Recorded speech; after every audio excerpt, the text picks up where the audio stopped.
Hello friends, good morning. তো তোমরা সবাই কেমন আছো? আশা করছি অনেক ভালো আছো, আর আমরাও সবাই ভালো আছি। তো সকালে সমস্ত কাজ সেরে ফেলেছি। মা তো দোকানে রয়েছে, মা এখনও বাড়ি আসেনি। তো মা আসবে, তারপরে রান্নাটা হবে। তো তার আগে আমি আরুর জন্য ম্যাগি করে নিয়েছি, তো ওকে ম্যাগিটা আমি খাইয়ে দিচ্ছি। আর এদিকে চাটাও করে নিয়েছিলাম, তো চাটাও খেয়ে নেব। আর এদিকে চা খাওয়ার পরে কিছুক্ষণ পরে মা চলে এসেছিলো। তারপর মাকে নিয়ে গেছিলাম একটু জামা কাপড়ের দোকানে। তো এখানে আমি, অশ্মি, আরু বসে আছি, মাও সাইডে ছিল। আরুর জন্য কিছু জামা কাপড় কিনবো, তো দিদি ছিল না, বৌদি ছিল না আর কি, তো কেনা হয়নি। তারপর অশ্মি বলছে, মা আমি একটু চুল কাটবো। তো পুজোর সময় চুলটা কাটার কথা ছিল, তো তখন থেকে কাটবো করে আর কাটা হয়নি, যেহেতু আমি বগুলাতে মানে আমাদের বাবার বাড়ি আসতে পারিনি।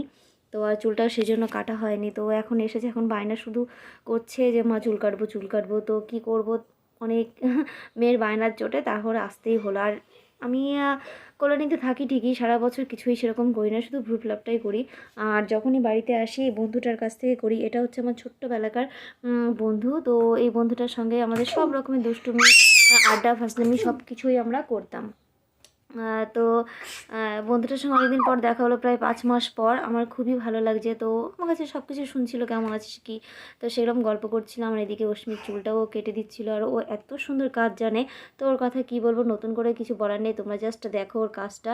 তো মানে সব থেকে বেশি ভালো লাগে ওর চুল স্ট্রেট করাটা। তো আমরা তো এখনও চুল স্ট্রেট করিনি, কিন্তু ওর অনেক ভিডিও দেখি, তো সেগুলো খুবই সুন্দর লাগে। আর আমার তো অনেক বড় চুলের শখ, কিন্তু সেটা আমার আর কখনো হচ্ছে না, বা জানি না সম্ভব হবে কিনা, মনে হয় না আর বড় হবে আমার চুল কখনো। তো অশ্মির চুলটা অনেকটাই ভালো, তো ভেবেছিলাম যে আমি অশ্মির চুলটাকে বড় করে আমার শখটা পূরণ করবো। তো যাই হোক, মেয়েটা আমার কথা শুনছে না, মেয়েটা চুল কাটবে বায়না করছে। তো ভাবলাম ঠিক আছে, এখনও ছোটো আছে, চুলটা কাটিং করেই নিক, আমি পরে ও চুল যখন একটু বড় হবে তখন চুলটা বড় করবে।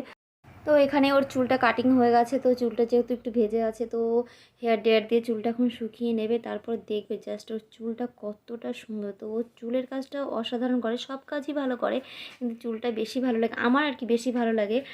তো দেখো, তোমরা দেখতেই পাচ্ছ চুলটা কতটা সুন্দর লাগছে। তো প্লিজ তোমরা সবাই কমেন্ট করে জানিও যে ওর চুলটা কেমন লাগছে। আর তারপর আমি তো বসেই আছি অপেক্ষায় যে আমার কখন হবে। তো দেখা যাক বন্ধু কখন সময় পায়। তো অশ্মিকে চুলটা সেটিং করে দিল, ও তো ভীষণ খুশি, একবার দেখলো আবার ফিরে গিয়ে দেখছে যে কেমন হয়েছে না হয়েছে। তো এবার চলে এলো আমার পালা। তো আমি ভাবছি আমার এই ঘোড়ার লেজটা কখন কেটে দেবে, কখন একটু ঠিকঠাক করে দেবে।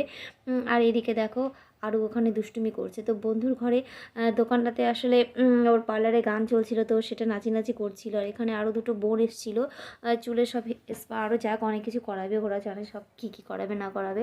তো এখানে ও ক্রিম লাগিয়ে দিচ্ছিলো, তো ওর কাজটা ক্রিম লাগিয়ে ওকে বসিয়ে রেখেছিল। তো আমাকে বললো আয় তোরটা করে দিই।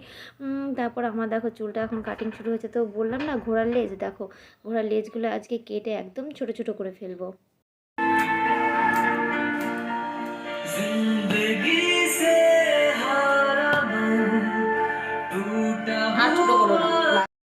সবার মাই ভালো হয় না, কিন্তু অনেক আছে না যে পুরা কথা কবে না, ওরকম না।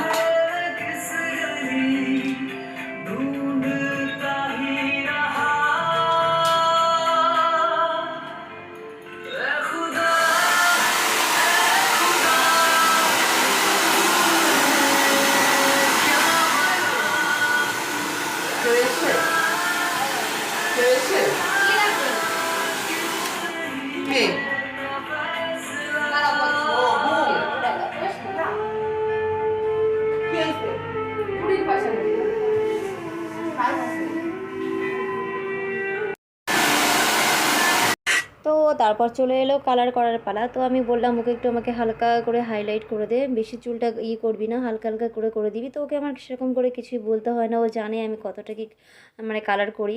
তো সেইভাবেই ও হালকা হালকা করে কালার করে দিচ্ছে। তো চলো দেখো।